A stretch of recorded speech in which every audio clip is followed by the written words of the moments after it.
What is it about a train? It's the size, it's the power. Tom DeJoseph still remembers seeing his first train at age 3 with his older brothers. I can remember saying, those wheels are bigger than I am. Big wheels turned to bigger dreams. I can still feel the excitement of being here.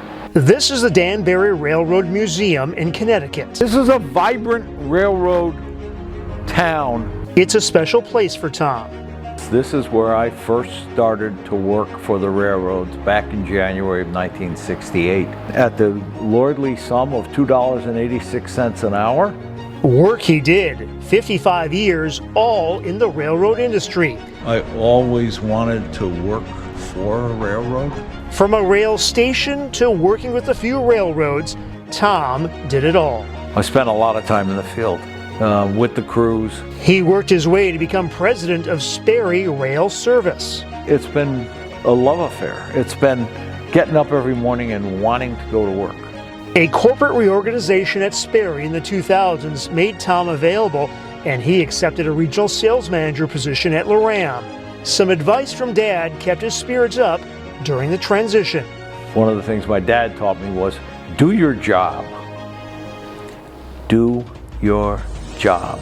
Not bitter at the move or non-presidential job title, his passion for railroading led him to become VP of Sales and Marketing during an unprecedented time of global growth for Loram. Growth based in part to our 70-year reputation. Because I was able to go to a customer and say, look what we can do for you. And this is the kind of reliability we have, and this is the kind of job that our crews do. Yet in any working man's life, there's a time to slow the train down.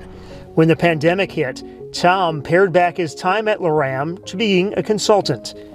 Now, after 18 years at Loram, it's time to pull the train into the station. I have worked in places where there was not a family culture. 55 years going out in style, a family celebration aboard, you guessed it, a train. He has no regrets. Well, maybe one, not coming to Loram sooner. It's a culture, it's a different way to run a company. But I can tell you right now, had I known how good working at Loram was, I would have been at Loram 55 years ago.